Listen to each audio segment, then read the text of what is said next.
parents gave my $75,000 college fund left by Grandpa to golden child sister for her business. I sued them and got kicked out, but now the truth is out and karma has struck back hard. I, 18F, am going through a very tough time in life. Not that I had an easy life before.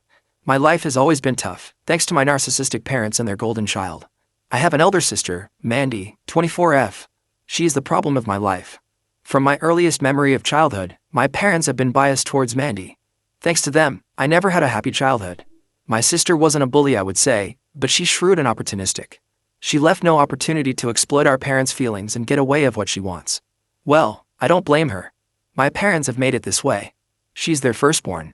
She has a special place in their heart, but hey, I'm also their daughter. I know many parents have their favorite kid. That's fine until you don't make your other one feel unwanted. That's what my parents did. Made my life miserable. I felt like a spare part in the house.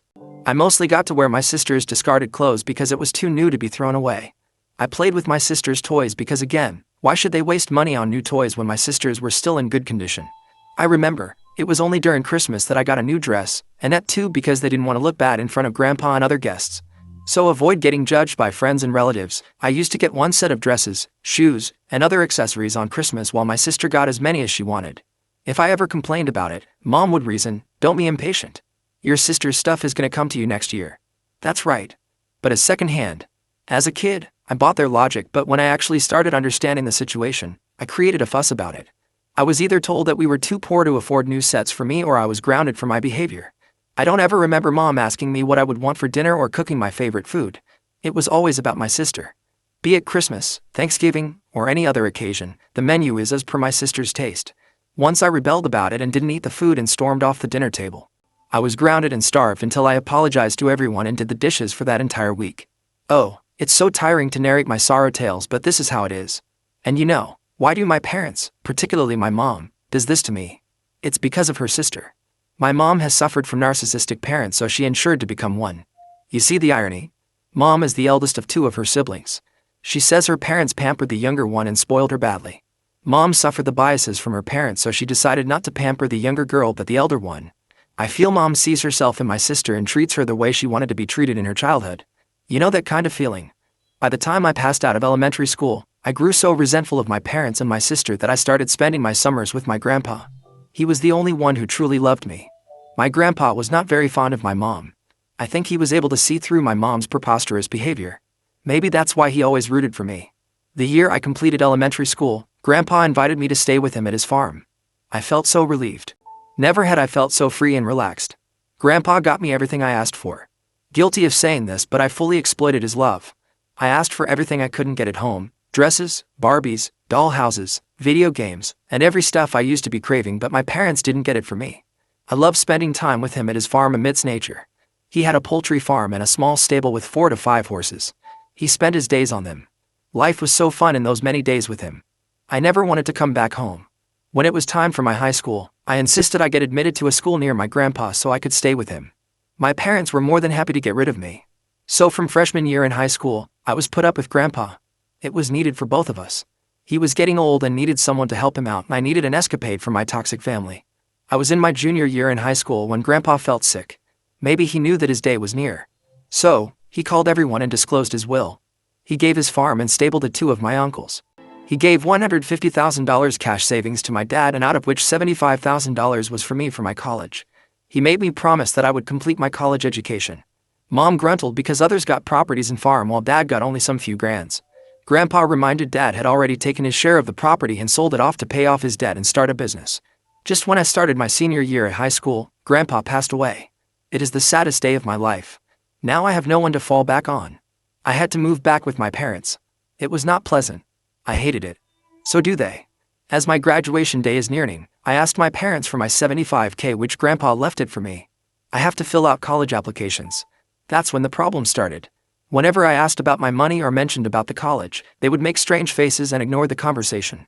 When I lost my patience, I put my foot down and asked them, "What's the matter? Where's my money?" That's when she said that they had given that money to my sister for her business. What the F? That money was supposed to be for my college. They say it's no big deal. I can wait for a year because I'm still too young to go to college. I said, hello, how can I be young for college when my classmates of the same age are getting admission? When they couldn't reason with me, they are pleading with me to give them a year's time to pay my college tuition. I said, why can't the golden child wait for a year to start her business? I can't waste a year. I don't know what options I have to retrieve the money. Any suggestions? Update 1. A lot has happened in the last few months. My parents asked me to wait for another year. I didn't agree and pester them for the money. They got mad at me and called me mean and selfish. They are gaslighting the situation. Not only this, my sister Mandy has started a campaign to portray me as the bad guy. I lost my shit when my cousin told me that Mandy is going around and telling everyone that I'm jealous of her business and want money out of her. I told Mom that if they don't give my money, I'm gonna tell everyone that they have gone against Grandpa's will and given my college fee to their useless daughter. Mom got furious and said, "Do you want to go that level? You better pay us the rent and have your own meal. Calculate the money we spend you on for 18 years. We are even." I fought back, like what the hell? They are still feeding their elder daughter who's 24, divorced with a child, and here they are being so mean and giving me my money. I have always got good grades, but they have never been proud of me while their golden child brought shame to them, yet they are having her back. Oh, I didn't write about my sister. While I was living with Grandpa, my sister got knocked up by her boyfriend and got pregnant. By the time she tested it, it was too late to get rid of it. She had to inform my parents about it. They were disappointed, but there was hardly they could do anything about it. Mom, being a conservative Christian, got her married to her boyfriend. They both didn't want to get married, but Mandy had to because Mom left her with no other choice. Her boyfriend was anyway a bum. He never wanted to get married and take the responsibility of the child, but my parents chased him down. After the baby, he abandoned my sister and her baby. My parents tried to nab him down, but he had evidence of my sister mentally abusing him. He sought divorce on this ground. My parents had to bring her back home. They have been taking care of Mandy and her child. After Grandpa's demise, when I came back home, I found that it's Mom who's raising the kid because sister is off and out. Sometimes Dad got furious at Mandy as why she was leaving her child for Mom to take care of. Mom came running to her rescue saying, "Mandy is busy finding a job for herself, so she's out." That's not true. I saw her so many times lurking around in the nearby cafes and parks with boys. She's a school dropout, so she's having trouble finding a decent one. Did I care less? When she couldn't get a job, she insisted Mom for money to start her business. Despite all this, my parents still supported her. They gave her the money without even asking me. Until I posted here, I had no clue what options I had to retrieve my money except for asking them. So the next time I asked for the money and they pushed back, I said I would be suing them for violating Grandpa's will. Their faces turned pale. They understood I was no longer the girl they could exploit. After returning from Grandpa's, I had already started putting my foot down on their exploitation, and when I told them that I would sue them for money, they lost their shit. It was unbelievable for them. I was no longer the gullible and vulnerable little girl. Mom pulled out a notepad and scribbled the monthly expenses they had spent on me. I mean, that woman literally put 1/4 of the expenditure on my name and then the school fee and Christmas dress. I was in awe while she doodled it in at the end. She was like, "Forget about the 75K, you owe us 200K. Pay us before asking for your damn 75K. I got into a heated argument with Mom and then stormed out of the house. After lurking in the block for an hour, I took a bus to my grandpa's house where my uncle was living now. I asked for Grandpa's diary and took his lawyer's number. I called him up and explained the situation. I asked him if he could help me out. He assured me that I'm entitled to the 75K. Grandpa left it for me and it was his responsibility that everyone gets as per the will. He said he would be sending an official notice to my parents to give me the money, and if they default, I can sue them. That's such a relief. The notice is going to reach them in a week. I'm happy to get help, but I'm equally worried about my parents' reaction upon getting the notice. God knows what they're going to do with me. Update 2. This is going to be a smaller one. Just wanted to let you all know, you guys were so right that my parents are going to kick my ass. I was mentally prepared for the imminent. I spoke to my friend about sharing the condo with her. I took up a part-time job at a cafe. The pay is too low, but they let me have some leftover food at the closing hour. I had already packed my belongings a day before the notice arrived. As expected, my mom kicked me out upon receiving the notice from the lawyer. She abused me and threw my stuff out of the house. I made the mistake of not moving out before and letting them enjoy the pleasure of kicking me out. She said I was like a snake which they had been feeding in our backyard because I lived and survived on their money while planning on biting and backstabbing them. I yelled that they left me with no options. I cannot jeopardize my life and my career because of their narcissism. The lawyer had given a month's time to my parents to respond to the notice. They're about to breach the timeline. I think they're not taking it seriously because Mandy called and abused me for giving a tough time to the family. She said parents are not going to give a penny to me and I cannot do anything about it because I don't have the money to sue them. I didn't reveal my cards to her. I silently heard her out, and when I could not take it, I hung up on her. I told my lawyer about it and he said we can surely sue them if they don't respond by next week. Update 3. I suffered a severe backlash from my parents for suing them. Actually, I didn't want to press any felonies on them, but they left me with no choice. I thought that the lawyer's notice would do the job, but they didn't respond to the lawyer's demand. I went home to tell them that they better comply with Grandpa's will, else I'll have to seek legal path. They ganged up against me, hurled abuses at me. My mom even threw things at me. I had left some of the non-essential items at home, thinking of taking them later. Mom pulled it out from my closet and broke it into confetti in front of me to hurt me. I was there to sort out the matter without a legal hassle, but it seems they wanted a ride. I came back and told my lawyer to press the charges on them. He happily did it. When they received the court order, they panicked. Dad called me and said, we could sort out the family matters within us. There was no need for a legal battle. Really so? I went home to sort out the family matters, but they were the ones who turned hostile towards me and left me with no choice. Now the ship has sailed and they have to follow a legal path.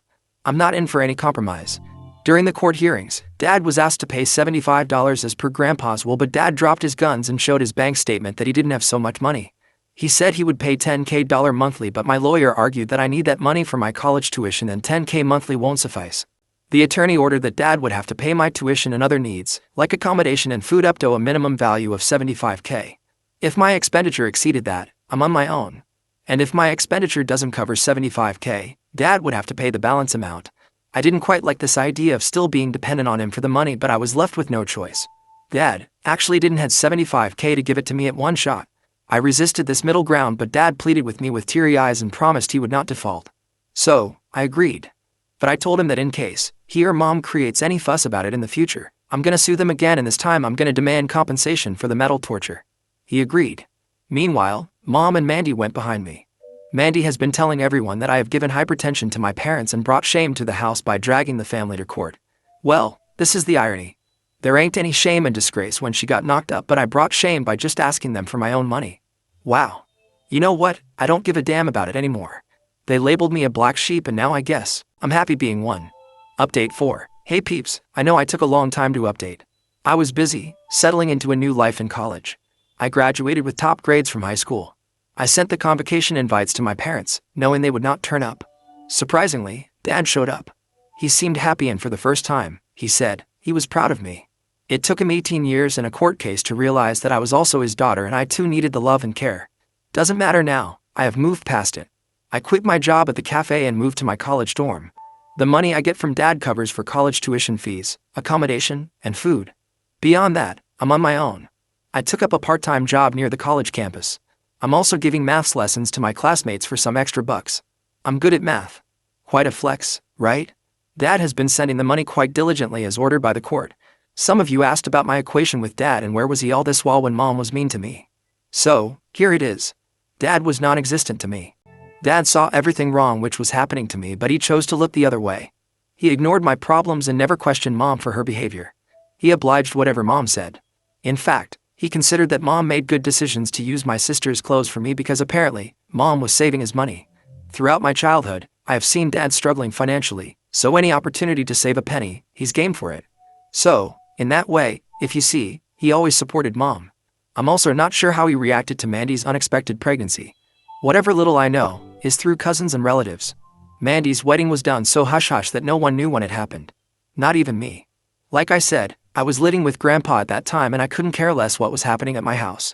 If I have to update about my current situation, I couldn't be happier. I'm living my dream life of attending college and securing good grades. My relationship with my dad has gotten better after the court ordeal.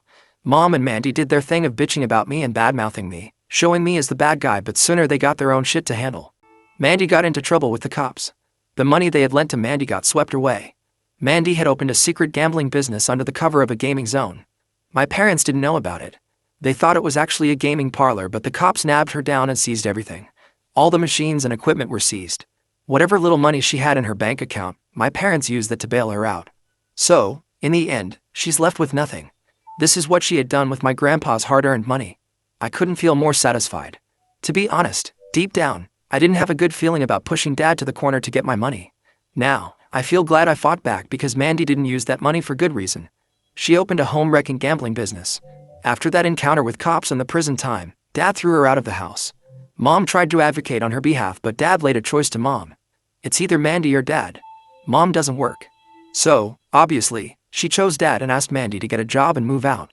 Mandy has been using her child to emotionally manipulate Dad to let her live in the house, and she had been successful until that gambling thing came out.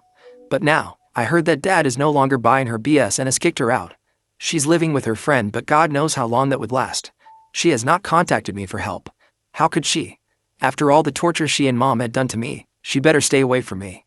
I won't shy away from humiliating her further.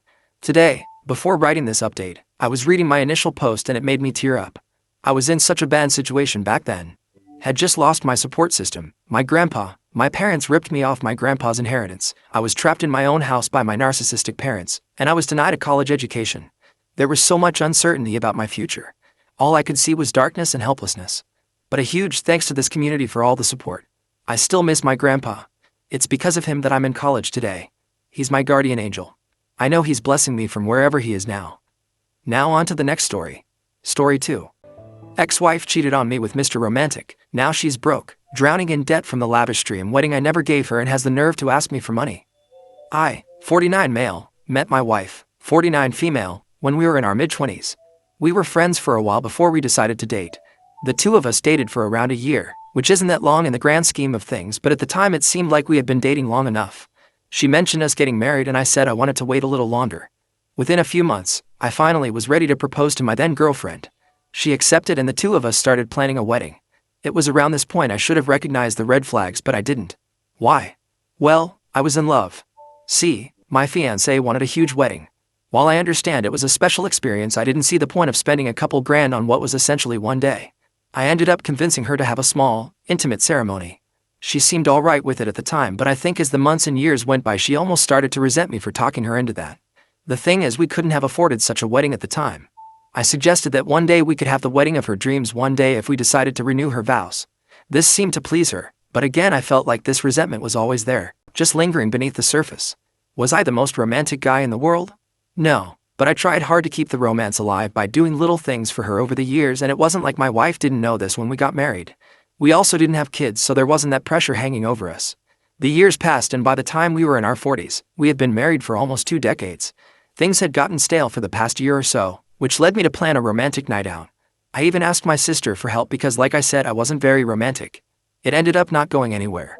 My wife never came home that night, and when she did, she said that she had stayed at a friend's house. They had been drinking, so she figured it was safer for her to just spend the night there. I saw no reason to not believe her, so I took her at her word.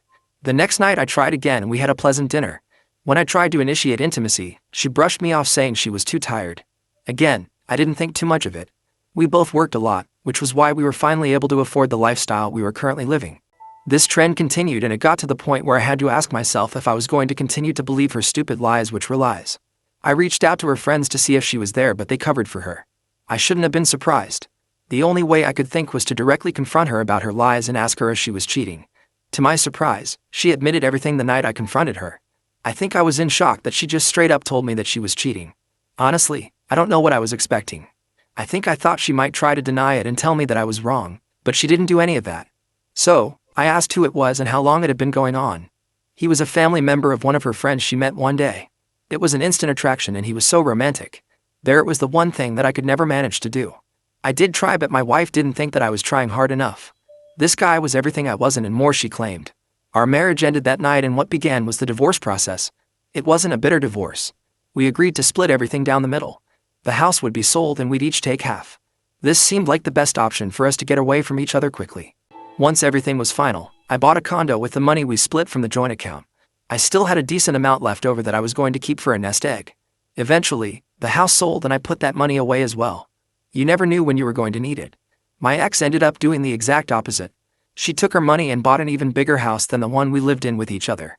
Then I heard that she was planning a wedding, a very huge wedding I might add. It was the wedding she had always wanted. I was having flashbacks to the wedding we had all those years ago. My ex had resented me for all these years because we never had the wedding she truly wanted. As embarrassing as it is to admit, I did look at the pictures on Facebook afterwards, and my God, it was a huge affair. Everything looked so expensive. I can just imagine how much money she spent on the whole thing, including the dress. At that point, I knew I had to take a step back and stop obsessing over this woman who was my ex. I focused on spending time with my friends and family, which helped. I assumed my ex was spending time with her new app. Turns out, though not everything was great. I learned that a year after they got married, they were in debt. My ex spent the divorce settlement on the expensive house and expensive wedding, making it so she had nothing left. Her job did bring in a decent amount of income, but my ex was the only one making good money in that household because the app was a bum. She dared to reach out to me to see if I could lend her some money. My ex played on our past relationship and the memories we made over 2 decades, but I wasn't buying it. I told her that it wasn't my problem that she spent all of her divorce settlement on pointless crap. I hung up on her and proceeded to receive at least 3 more calls from her that night along with 3 very nasty voicemails. After I listened to them, I just laughed and played them to my friends to show how far she had fallen. They all found them as funny as I did. My ex truly had no shame or was just that desperate. I don't know if she ever truly believed that I would give her the money or not. Even if she had reached out to me a few months prior, I still wouldn't have given it to her. At no point was I ever that desperate. I blocked her number that night because I didn't want to hear another word from her. We were done. She cheated and wanted to go be with her app who was the new love of her life. If she had planned better, then my ex would have money just like I still did. Most of my family and friends were happy to see her go. I wonder if they had ever liked her or just tried to get along with her for my sake. It didn't matter anymore, though, because my ex was a part of my past and that was where she was going to stay.